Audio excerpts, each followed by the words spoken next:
Welcome back to DS technician. ये हमारी power BI की बेसिक टू एडवांस सीरीज। हमने काफी क्लासेस बना दी हैं जो यूट्यूब पे ऑलरेडी अवेलेबल आगे हो गई होंगी। अब हम आगे की तरफ बढ़ रहे हैं जिसमें हमें जानना था कि हम अपेंड कैसे करने वाले हैं जिसमें हमारे पास बहुत सारा डाटा हो। मैं एक बार आपको पहले फोल्डर की तरफ लेके चलता हूँ कि हमारे पास डाटा किस वे में है। ठीक है, हमारे पास ऑर्डर्स डाटा है। इसके पास इस फोल्डर के अंदर हमारे पास बहुत सारे डिफरेंट डिफरेंट मंथ के एक्सेल में डाटा पड़ा हुआ है। ठीक है, जिसका कॉलम और कॉलम नंबर सब सेम है, हमें सिर्फ उसको अपेंड करना है। बस वो मंथ वाइज डाटा है, बस इतना फर्क है। ठीक है,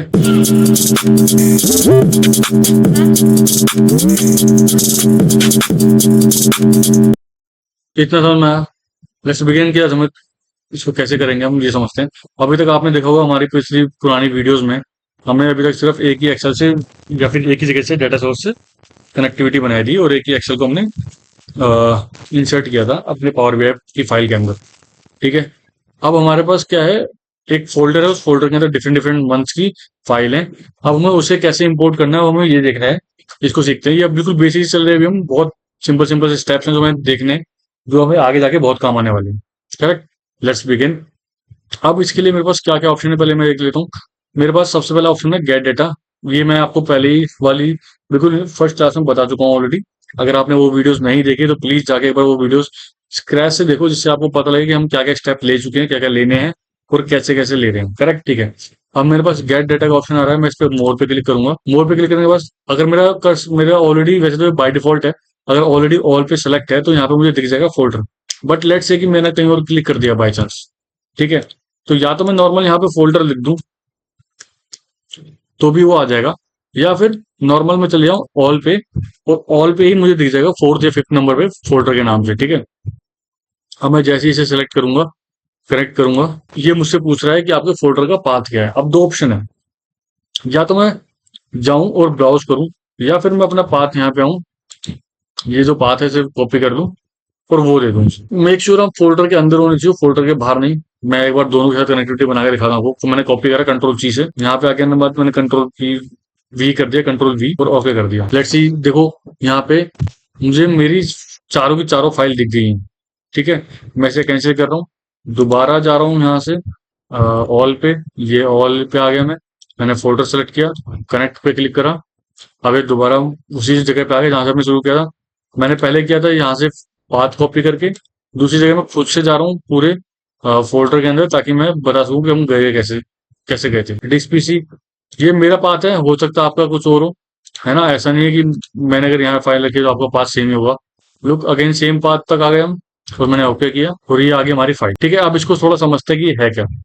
पहले आप ये समझो कि जो रिप्रेजेंट अभी हमारे सामने हो रहा है ये चीज क्या है, और ये कौन से कॉलम में क्या चीज रिप्रेजेंट कर रही है हमें। ठीक है, अगर मैं राइट से चलता हूं तो सबसे पहला ऑप्शन आ रहा है फोल्डर का पाथ, यानी वो फोल्डर जो फोल्डर हम चाहते हैं कि हम इंपोर्ट कर सके अपने पावर बीआई के अंदर, पावर बीआई डैशबोर्ड के अंदर, उसका ये पाथ है। कि मतलब ये उसका रास्ता बता रही है कि यहाँ जाओगे तो आपको फाइल मिल जाएगी। ठीक है, अब ये एट्रीब्यूट्स बता रहा है, एट्रीब्यूट्स बता रहा है कि उसके अंदर रिकॉर्ड्स अवेलेबल हैं। ठीक है, अब ये बता रहा है जो थर्ड नंबर का कॉलम है, बता रहा है डेट क्रिएटेड, ये किस समय फाइल क्रिएट हुई थी। डेट मॉडिफाई, इसमें आखिरी बार मॉडिफाई किस समय किस डेट पे हुआ था।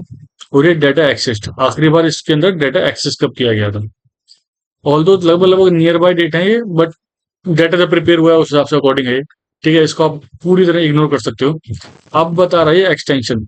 आई बिलीव एक्सटेंशन का आइडिया सबको है, बट ये हमारी सीरीज बेसिक से एडवांस की तरफ जा रही है, तो मैं इसे बिल्कुल बेसिक से लेके चल रहा हूँ। तो एक्सटेंशन का मतलब होता है कि आपकी फाइल किस फॉर्मेट में है। ठीक है, एक्सटेंशन फॉर्मेट को कहते हैं हम। कि जैसे अब अगर मैं देखूं तो यहाँ पे मुझे पता है कि हमारी जो फोल्डर में जो फाइल पड़ी है वो एक्सेल का फॉर्मेट। अगर आप यहाँ पे आओगे, कर्सर हल्का सा थोड़ी देर रखोगे, राइट क्लिक करने के बाद आपके पास प्रॉपर्टीज ये रहा। इस प्रॉपर्टी में आप देखोगे, यहाँ पे आपको एक्सटेंशन दिख जाएगा, ये रहा। ठीक है, dot x L S x. ठीक है, ये हमारी फाइल का एक्सटेंशन है, यानी जो हमने डेटाबेस फाइल हमने बनाई है वो फाइल जब हम इंपोर्ट कर रहे हैं तो वो उसका नाम दिखा रहा है वहां पे। आगे बढ़ते हैं, यानी ये जो डिटेल्स दिखा रहा है ये डाटा एक्सटेंशन है हमारा उस फाइल का, जो फाइल हम इंपोर्ट करना चाहते हैं। अगर मान लो यहाँ पे एक्सेल ना होके सीएसवी होती, कोई भी फाइल सीएसवी होती तो यहाँ पे डॉट सीएसवी दिखता। अगर पीबीआई होती तो डॉट पीबीआई दिखता, और पीपीटी होती तो डॉट पीपीटी दिखता। तो ऐसे ही अलग अलग फाइल दिखती है अगर अलग अलग वहां पे फाइल अवेलेबल होती तो। इनकी हमारे इस केस में dot x L S x दिखा रहा है, क्यों? क्योंकि वो एक्सेल फाइल है, ठीक है। अब ये उस फाइल के नेम बता रहा है विथ एक्सटेंशन, एक्सटेंशन भी है और जो फाइल का नाम है वो भी है, यानी दोनों चीजें इसके अंदर अवेलेबल होगी। अब फाइल के नाम से क्या समझ में आ रहा है आपको कि अप्रैल 2023 का डाटा है इसके अंदर, और उसकी जो फाइल का फॉर्मेट है वो डॉट एक्स एल एक्सेस है, ठीक है। अब जितने भी ये कॉलम है यहाँ पे नेम से लेके फोल्डर पाथ तक, इसके अंदर सिर्फ और सिर्फ आपको उस डेटा से रिलेटेड डिटेल मिलेंगी, डेटा नहीं मिलेगा, ठीक है। डेटा जो आपका स्टोर्ड है वो है कंटेंट वाले फोल्डर पे, यानी इस वाले फोल्डर में जो बाइनरी के नाम से सेव है ना।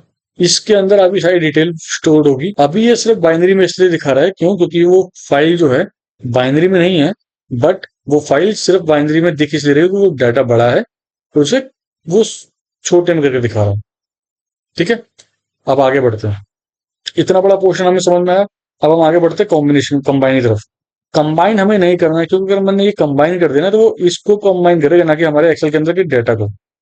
क्योंकि हमें जब डाटा कंबाइन करना है तो हमें यहाँ पे फाइल नेम या फाइल के एक्सटेंशन को कंबाइन करने को लॉजिक है नहीं, जरूरत है नहीं हमें, ठीक है। लोड हम इसलिए नहीं करेंगे क्योंकि हमें इसमें कुछ मॉडिफिकेशन करने पड़ सकते हैं रिक्वायरमेंट के हिसाब से।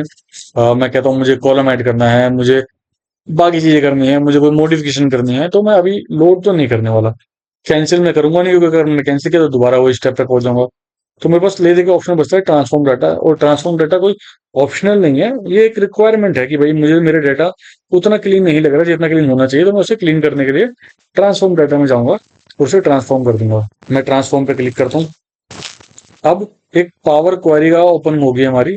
अगर आपको लास्ट क्लास याद हो तो पावर क्वेरी एक बहुत पावरफुल टूल है। ये काइंड ऑफ ईटीएल है। ईटीएल का मतलब होता है एक्सट्रैक्ट, ट्रांसफॉर्म एंड लोड। अगर आपको याद हो हमने कहीं से डाटा लेके आए थे, यानी हमने इसे एक्सट्रैक्ट किया पावर बीआई के अंदर, फिर ट्रांसफॉर्म कर रहे हैं इस पावर क्वेरी के अंदर, और लोड कर देंगे जब हम यहाँ पे अप्लाई करेंगे। Correct, close and apply. तो अगर आपको याद हो, जब हम इस पावर क्वेरी से पहले हमारे पास एक लोड की बटन भी आती थी, जिससे हमारा पूरा का पूरा डाटा लोड हो जाता है पावर बीआई के अंदर, ठीक है। तो ये एक ईटीएल टूल की तरह भी है और ये बहुत अच्छा खासा पावरफुल टूल है, ठीक है। अब उतना समझ में आया। और जब हमारी ये पहले की जो 3 फाइल हमने जो इंपोर्ट करी थी वो यहाँ पे है, ओके। अब आप ध्यान देना कि मैंने बताया था आपको कि सारी चीज जो स्टोर कर रहा है वो कंटेंट कर रहा है, यानी बाइनरी के नाम से जो आपको दिख रहा होगा। अच्छा, एक चीज और नोटिस करो, अगर मैं इस कॉलम को सेलेक्ट भी कर रहा हूँ ना, तो भी कर्सर जब लेके जा रहा हूँ तो इन फाइलों को नाम के नीचे ना कोई अंडरलाइन नहीं आ रही है। सेम इसमें भी नहीं होगा, इसके एक्सटेंशन में। बट अगर मैं कंटेंट के अंदर जाऊं और यहाँ पे देखूं करूंगा, तो ध्यान से देखते हैं ना, वहां पे ना आपको बाइनरी के नीचे एक अंडरलाइन बनती हुई दिखेगी जब जब मैं उस बाइनरी वर्ड के ऊपर होवर कर रहा हूँ, ठीक है। तो ये बता रहा है कि इसके अंदर डाटा स्टोर्ड है, ये कोई रियल वैल्यू नहीं है। बाइनरी सिर्फ एक फ्रंट फेस है, इसके बैकएंड में डाटा स्टोर है प्रॉपर, ओके। अब अगर आप ध्यान से दो देखोगे तो यहाँ पे आपको दो एरो दिख रहे होंगे डाउनवर्ड की तरफ, जो ये सिंबल है कि कंबाइन फाइल। और मैंने आपको पहले बताया था कि हमें फाइल को कंबाइन नहीं करना है ना, हमें सिर्फ फाइल को कंबाइन नहीं करना, फाइल के अंदर का जो डाटा है उसे कंबाइन करना है। तो अब अगर मैं बात करूँ एक्सटेंशन की, हमें रिक्वायरमेंट है नहीं। डाटा आखिरी बार एक्सेस कब हुआ, मॉडिफाई कब हुआ, क्रिएट कब हुआ, उसकी रिक्वायरमेंट है बिल्कुल नहीं है। आखिरी बार उसका एट्रीब्यूट क्या था, उसका फोल्डर पाथ जैसी क्या रिक्वायरमेंट है नहीं है। तो उसको हम क्या करेंगे, मैं इसे उस कॉलम को रखूंगा जो कॉलम मेरे रिक्वायर्ड है, अदरवाइज मैं उसे हटा दूंगा। अभी के लिए मैं कॉलम का नेम जो है वो रख रहा हूँ, जस्ट मैं आपको आगे समझा सकूं। आगे अगर हमें रिक्वायर्ड होगा तो हम वो कॉलम भी हटा देंगे। फिलहाल सिर्फ आपकी अंडरस्टैंडिंग इजी रहे इसलिए मैं इसे छेड़ नहीं रहा हूँ। अब सबसे पहले मैं कंट्रोल वाली बटन दबाऊंगा, कंटेंट पे क्लिक करूंगा, फिर नेम पे क्लिक करूंगा।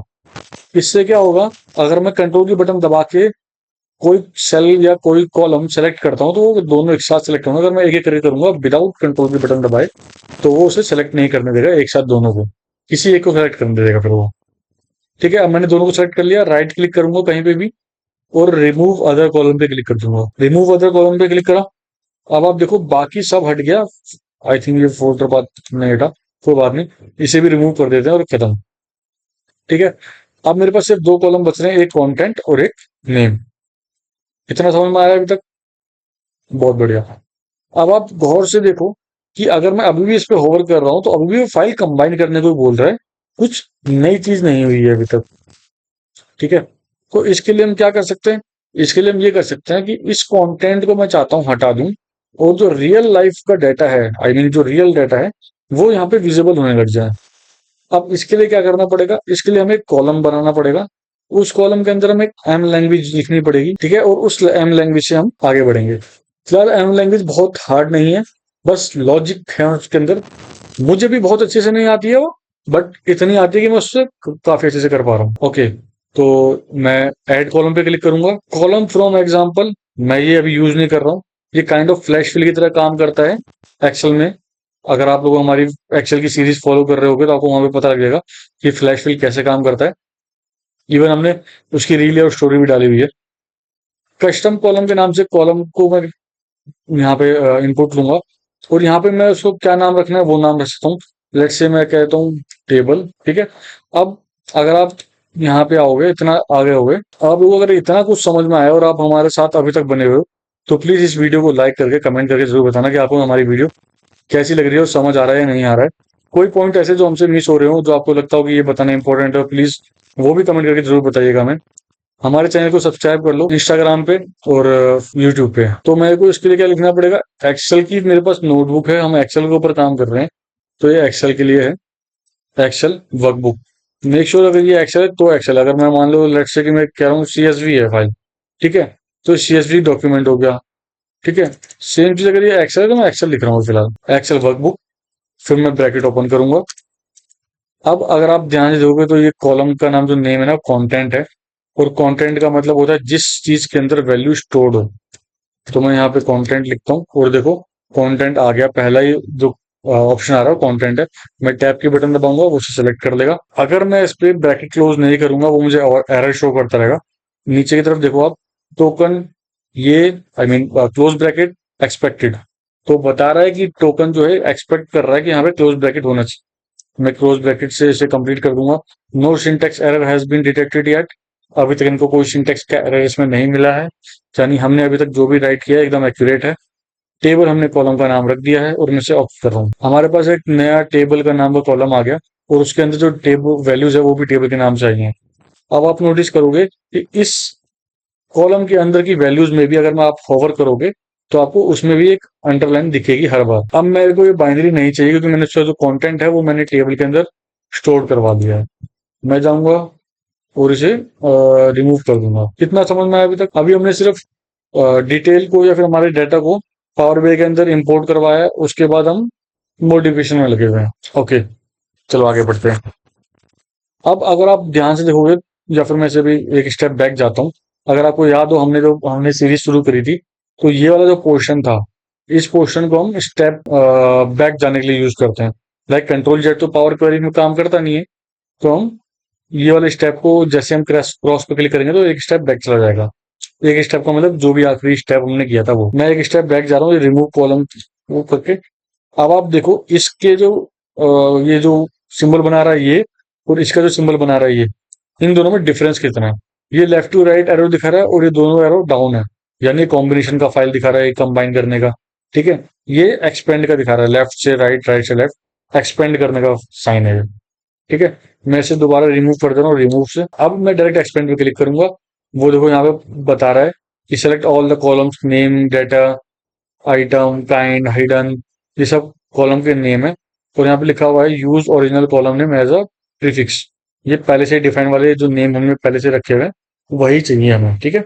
मैं उसको ओके कर रहा हूँ। अब आप अगर ध्यान से देखोगे तो मुझे नेम भी दिख रहा है, टेबल नेम भी दिख रहा है, टेबल का डाटा भी दिख रहा है, टेबल आइटम, उसका शीट, और टेबल हिडन। अभी भी ये डाटा पूरा नहीं है, पूरी तरह फुल फ्लैश डाटा नहीं है जो हमारे को पास एक्सेल में था, अगर आपको याद हो तो, ठीक है। अभी के लिए मैंने आपको बताया था कि हम टेबल का नाम रख रहे हैं ताकि आसानी हो समझने में, ठीक है। तो अभी के लिए मैं एक काम करता हूँ, एक तो टेबल का डाटा रख लेता हूँ, और एक ये टेबल आइटम रख लेता हूँ।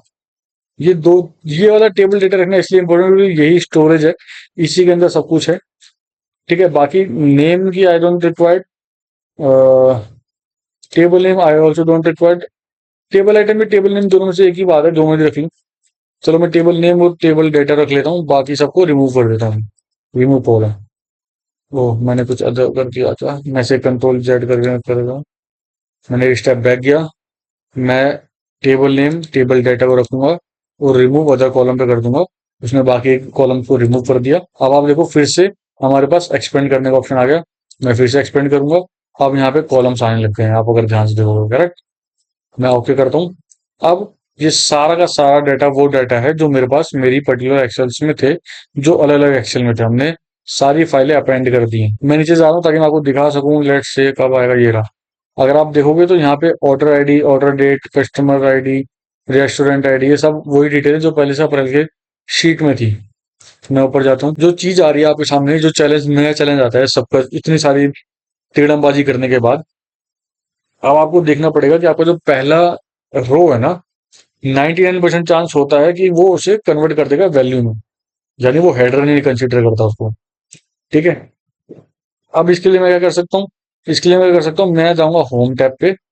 मेरे पास ऑप्शन आता है ट्रांसफॉर्म ग्रुप के अंदर, use first row as a header. अगर आप इसकी एक्सप्लेनेशन नहीं समझोगे, अगर आप इसकी एक्सप्लेनेशन समझोगे तो यहाँ पे लिखा है use first row as a header. जैसे ही मैं इस पे क्लिक करूंगा, ये जो रोज था ना, ये हेडर में कन्वर्ट हो जाएगा। मैं इसे एक बार दोबारा करके दिखाता हूँ। इस एक स्टेप बैक जाता हूँ। अब आप देखो यहाँ पे जो वैल्यू है ना, ये देखो यहाँ पे हेडर ऑर्डर डेट ये नीचे आ रही है, जबकि इसको दिखना चाहिए था यहाँ पर। ठीक है। इसके लिए मैं क्या कर सकता हूँ, use first row as a header. तो यहाँ की वैल्यू हटके ये ऊपर शिफ्ट हो जाएगी। मैं एक स्टेप दोबारा वापस जाऊंगा ताकि आपको मैं कुछ एक और चीज समझा सकूं। अभी तक हम अभी वापस आ गए हैं। अब हमारा हेडर दोबारा नीचे आ गया है। अब मैं जब मैं व्यू पे जा रहा हूँ और शो क्वालिटी पे जा रहा हूँ, तो आप नोटिस करोगे हर चीज 100% दिखा रहा है। वैलिड है 100%, कोई एरर नहीं है, कोई सेल एम्प्टी नहीं है किसी भी कॉलम के अंदर। बट जैसे ही मैं होम पे जाऊंगा और जो हमारा पहला रो है वो एज अ हेडर करूंगा, पिक्चर यहाँ थोड़ी सी चेंज हो जाएगी।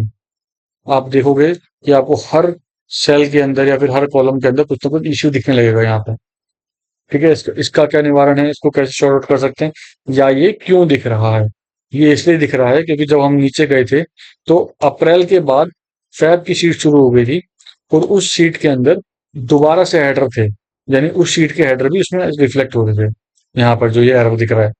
ठीक है। अब उसने first row as a header कर दिया, तो अब ये जो कॉलम का स्ट्रक्चर है, वो कॉलम ये नहीं समझ पा रहा कि इसके अंदर न्यूमेरिक वैल्यू है या अल्फाबेटिक वैल्यू है। इतना समझ में आया, आगे बढ़ते हैं। अब अगर उसे ये नहीं समझ में आ रहा तो क्या है, तो उसे क्या करता है, मेजोरिटी लेवल पे चले जाएगा। मेजोरिटी आपकी न्यूमेरिक बता रही थी, तो उसने जो भी अल्फाबेटिक था उसे कर दिया एरर में कन्वर्ट। अब इसको कैसे सॉल्व करेंगे? दो ऑप्शन। या तो मैं यहाँ पे आके होवर करूं, ठीक है, मैं इसको सेल को सेलेक्ट किया, होवर किया इस रेड वाले पे, और ये देखो यहाँ पे रिमूव एरर आ गया। एक ऑप्शन। दूसरा ऑप्शन क्या है, मैं राइट क्लिक करूंगा, दोबारा यहाँ पे आऊंगा और रिमूव एरर्स कर दूंगा। ये दोनों काम एक ही करेंगे, बस अलग अलग जगह से मिलेंगे आपको, बस इसमें, इसके अलावा कोई फर्क नहीं है। मैं जैसे इस पे आऊंगा, होवर किया राइट पे और रिमूव एरर पे क्लिक करा, वहां से वो एरर हट गई, और अब आप देखो पाओगे वैलिड जो है 100% आ गया, यानी हम इसे एरर फ्री डेटा में कन्वर्ट कर चुके हैं और हमारे पास इतना सारी वैल्यू आ गई है। अब मैं इसे क्या करूंगा, लोड करवा दूंगा। हमने इतना सारा मॉडिफिकेशन किया है, समझ रहे हो? हमने जो भी मॉडिफिकेशन किया है, चाहे उसको हम हेडर बनाना हो, या उसको कुछ भी चेंज करना हो, कुछ कॉलम रिमूव कर दिए हो, हमने एक्सपेंड करा हो, जो भी स्टेप हम वहां पे करेंगे ना, ये तो हमने यूआई से कर लेंगे, यूजर इंटरफेस कैसे था उससे कर लिया।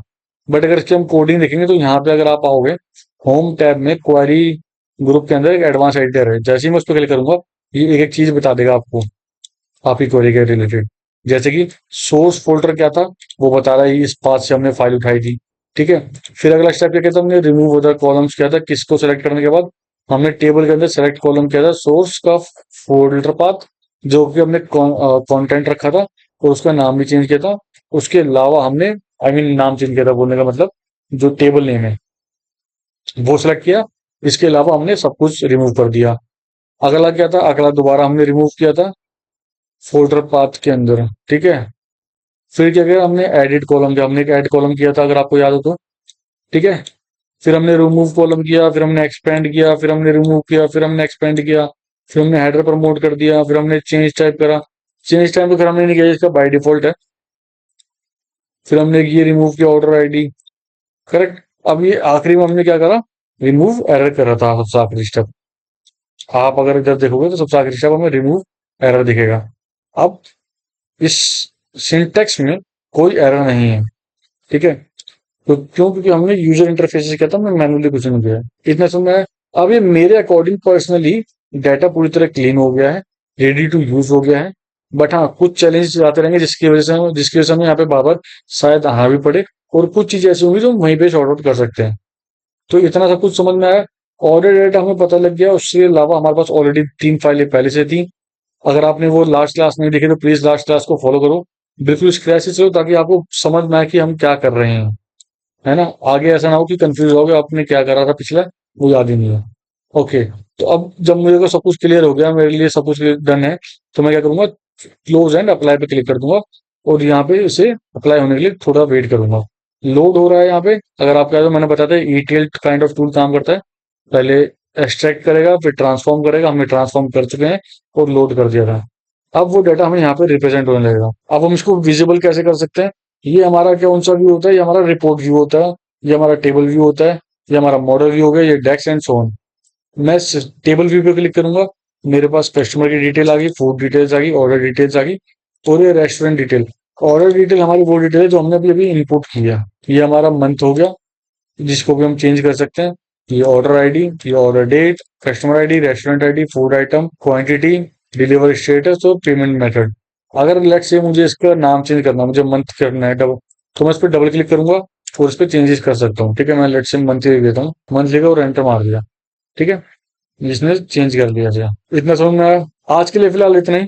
नेक्स्ट क्लास को प्लीज फॉलो करते हुए चलना, अपनी पुरानी क्लास को भी प्लीज फॉलो करते हुए चलना, और मेक श्योर कि आप पावर बीआई में आने से पहले एक्सेल का कम से कम मॉडरेट लेवल तो कंप्लीट कर ही लो, और अगर ट्राई कर सकते हो तो एडवांस भी कंप्लीट कर लो, जिससे आपको ना कम से कम फंक्शन बनाते हो तो काफी इजी हो जाएगा, और जो डेक्स है ना आप वो भी आराम से लिख पाओगे।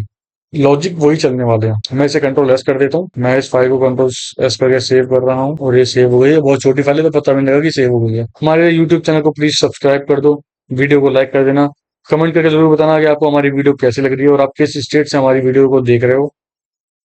इंस्टाग्राम पे भी हमारा एक चैनल है डीएस टेक्नीशियन के नाम से ही। इंस्टाग्राम का जो चैनल है उसका जो लिंक है वो हमने वीडियो के डिस्क्रिप्शन में डाल दिया है, प्लीज जाके वो भी फॉलो कर लेना, उसे भी गो थ्रू कर देना। आज के लिए इतना ही। Thank you so much, have a nice day.